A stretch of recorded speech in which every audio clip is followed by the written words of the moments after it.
Olá, vamos abordar nessa aula as relações entre políticas de saúde, planejamento e epidemiologia. Inicialmente, é importante nós definirmos o que é o planejamento em saúde, né? E de maneira mais abrangente também, o que é o próprio planejamento. De modo geral, o planejamento pode ser definido como a atividade humana de pensar antes de agir. Portanto, o planejamento é uma característica essencial de todo o processo de trabalho. Nós consideramos que o planejamento, diferente daquilo que o senso comum diz, ele não ocorre só em momentos especiais, antes de grandes acontecimentos. Não, de fato, toda vez que se pensa antes de executar uma ação, de certo modo, está sendo realizado algum tipo de planejamento. Bom, e a ideia de planejamento na América Latina? Quando que ela surge? E por quem ela foi introduzida? Bom, surge na década de 40, certo?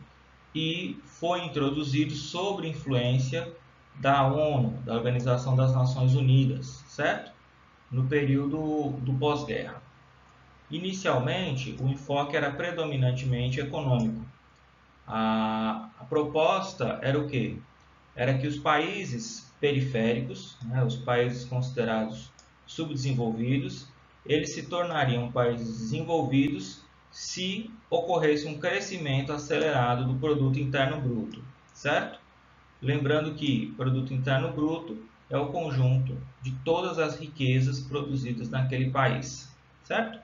Então, se acreditava que o principal enfoque do planejamento era econômico e que a importância do planejamento era acelerar esse crescimento do produto interno bruto para que o país periférico, subdesenvolvido, né, os países periféricos, subdesenvolvidos aqui da América Latina, se tornassem países desenvolvidos. Bom, já na década de 60, começa a se compreender que a visão de que basta o crescimento acelerado do PIB para que exista desenvolvimento, que essa visão é uma visão muito simplista, né? E aí na década de 60 já se começa a compreender as fragilidades sociais e políticas de vários países da América Latina como empecilhos para o desenvolvimento. Ou seja, não era apenas a questão econômica, mas também havia questões sociais e também havia questões políticas, certo? Então, é a partir da década de 60 que ocorre uma ampliação do campo do planejamento para além da economia, certo? Quando a gente pensa no planejamento em outras áreas além da economia, a gente vai pensar planejamento também de políticas sociais, políticas de educação, né? E também políticas de saúde. O primeiro método criado pela Organização Pan-Americana de Saúde para planos globais de saúde, ele vai se basear no trabalho de um pensador latino-americano, um pensador do planejamento, que é o Mário Testa, tá certo? E também no modelo de planejamento econômico.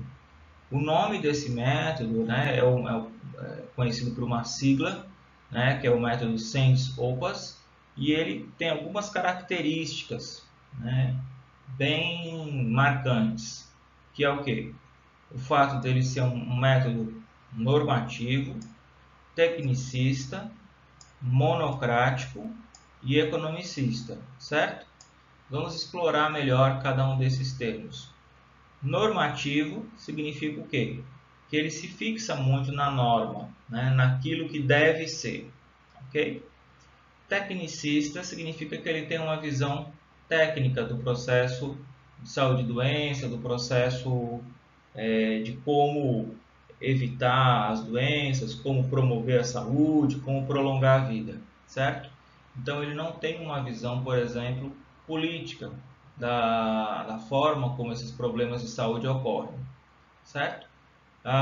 Também é um método monocrático, ou seja, não busca a participação de vários atores e tem ainda um viés economicista, né? Então, ainda muito focado nas questões relacionadas a desenvolvimento econômico para ter como consequência o desenvolvimento social. Bom, ainda na década de 60, ou seja, logo quando essa proposta ela é iniciada, logo quando é iniciada a aplicação dessa proposta, já se começa a ver as suas fragilidades, né? Principalmente por desconsiderar conflitos de interesses, né?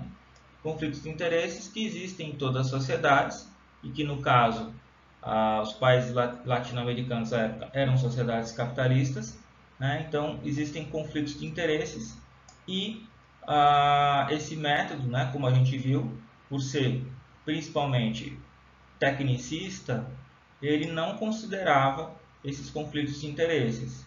Então ele acreditava muito no poder da técnica sobre as decisões políticas e muitas vezes a técnica é um fator importante para as decisões políticas, mas não é o único fator que define as decisões políticas.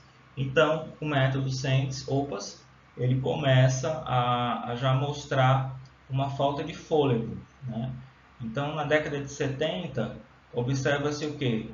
Que os planos globais de saúde não foram executados, né? E assume-se que o método não funcionou, que o método foi um fracasso. Ok? O fracasso ele não foi apenas do método, né? Mas dessa concepção de desenvolvimento econômico acelerado como uma estratégia para superar o desenvolvimento, né? De fato, viu-se que não bastava acelerar o desenvolvimento econômico para gerar desenvolvimento social, tá certo? Embora o desenvolvimento econômico acelerado melhorasse alguns indicadores sociais, o resultado não era tão contundente quanto se esperava à época. E aí surge uma outra proposta, né? Já na metade da década de 70, em 75, a ideia da proposta do Centro Pan-Americano de Planejamento em Saúde, né?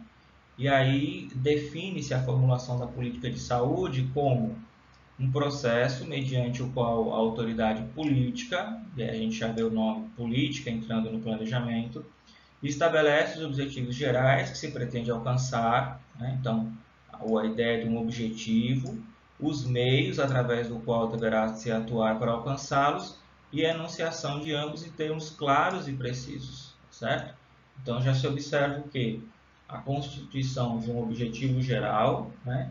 A constituição de meios para se atingir o seu objetivo e, por fim, a ideia de comunicação disso por meio de termos claros e precisos.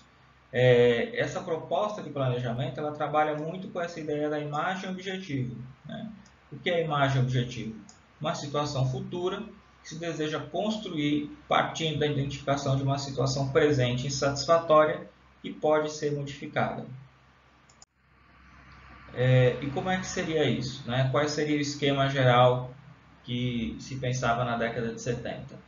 Partia-se de uma imagem objetivo, que era um local onde se gostaria de chegar, né? Uma situação que se gostaria de chegar, e a partir daí formulavam-se propostas, essas propostas eram analisadas, né?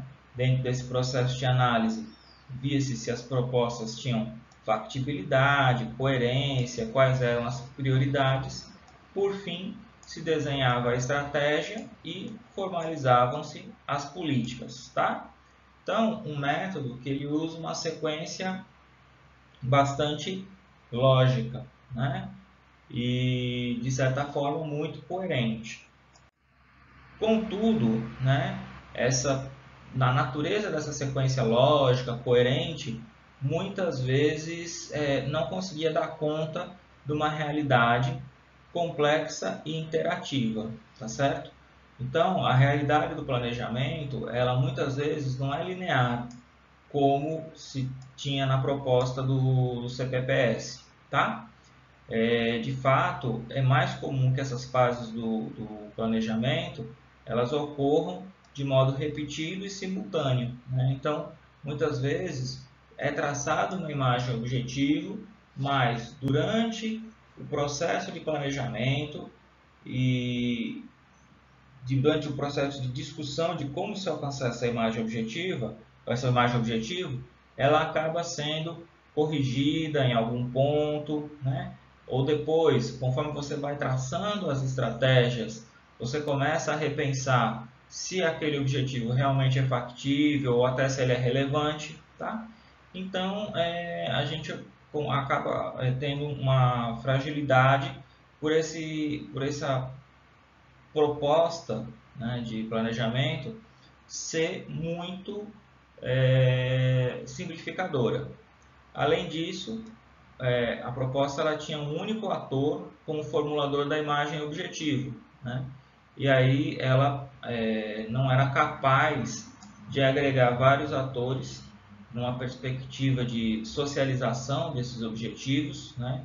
Ou democratização da escolha dos objetivos. Isso era um problema. Também havia essa questão de restringir a epidemiologia ao momento do diagnóstico.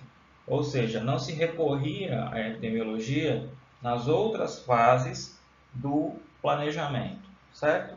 E isso acaba implicando em algumas fragilidades adicionais, né? Principalmente quanto às questões de relevância de indicadores de saúde que se busca alcançar. E aí surge uma nova proposta, também elaborada pelo Mário Testa, né? E essa proposta ela vai ser chamada de pensamento estratégico, e ela vai buscar como seu tema central o poder, tá certo? Então, dentro da perspectiva do Mário Testa, o poder é o problema central do planejamento. É uma forma de pensar o planejamento que vai pensar também como se dá esse planejamento, considerando classe e movimento social como atores principais e não o governo, certo? Ou seja, para o Mário Testa, existe uma importância muito grande de envolver outros atores no processo de planejamento que não seja apenas o Estado. Ou seja, a proposta do pensamento estratégico ela é diferente daquele enfoque tecnicista, centralizador, normativo que a gente viu lá no método Sandy Zocas, certo? Política, nessa perspectiva do pensamento estratégico, é compreendida como uma proposta de distribuir o poder, né? Então, política que é entendida como uma proposta para a gente mediar as relações entre os atores, né? E a partir daí redistribuir o poder de maneira que seja possível, né, alcançar um objetivo comum. E a estratégia é entendida como a forma de se implementar uma política, tá certo?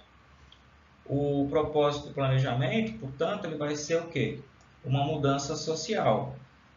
E aqui, mais uma vez, a gente vê a diferença do enfoque economicista que se tinha lá em meados da década de 40, 50, em que se acreditava que bastava acelerar o desenvolvimento econômico para que se tivesse uma melhoria social, né? Ou melhor, uma melhoria dos indicadores sociais. Existe nesse método, no pensamento estratégico, uma preocupação grande com a determinação social do processo de saúde e doença e também uma perspectiva integral. A democracia e a participação são formas de modificar o quê? O ponto central, né, do pensamento estratégico, que são as relações de poder, e oferecer uma direcionalidade ao planejamento. Diferente daquilo que a gente tinha visto anteriormente, né, de você ter um único ator sendo responsável por estabelecer qual era a imagem objetiva e qual era a norma, e depois quais eram os caminhos para se atingir essa norma, a gente agora trabalha mais com uma direcionalidade, ou seja, não há uma imagem única ou uma norma única. Existem vários caminhos, né, vários caminhos políticos e para se chegar à distribuição de poder, né, necessária para que aquele objetivo central, que seria a mudança social, no caso, uma mudança social da condição de saúde, fosse atingida. E a estratégia é justamente quais dessas formas, né, quais caminhos vão ser escolhidos para se implementar uma dada política, ou seja, uma dada distribuição de poder para que se consiga ter uma mudança social, no caso, uma mudança na condição de saúde de uma população.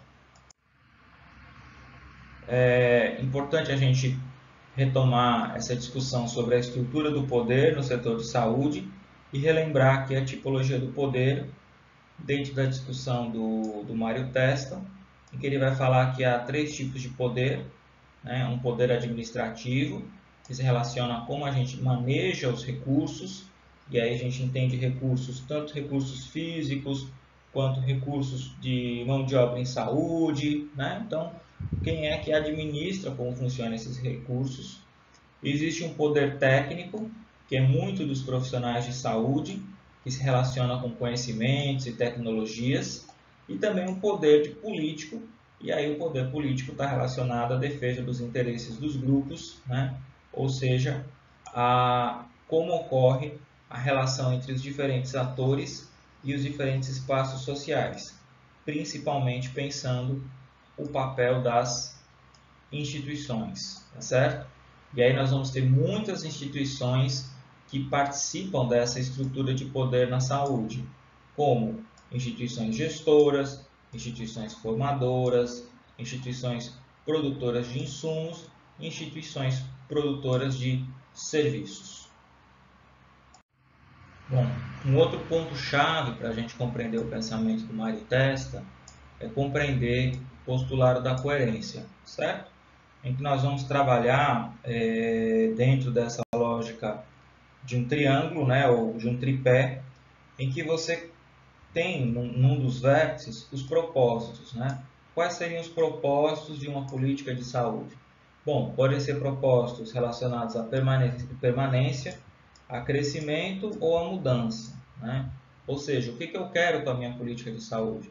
Eu quero uma melhoria das condições de saúde, né? Eu quero que as condições que já estão boas continuem dessa forma, né? O que eu penso de propósito, certo?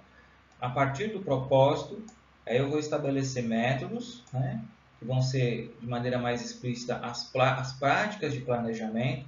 Então, eu não vou ter uma única prática de planejamento, não vou ter uma única maneira de fazer planejamento, mas eu vou fazer planejamento de acordo com os propósitos e eu também, quando penso os propósitos, já vou pensar a organização, né?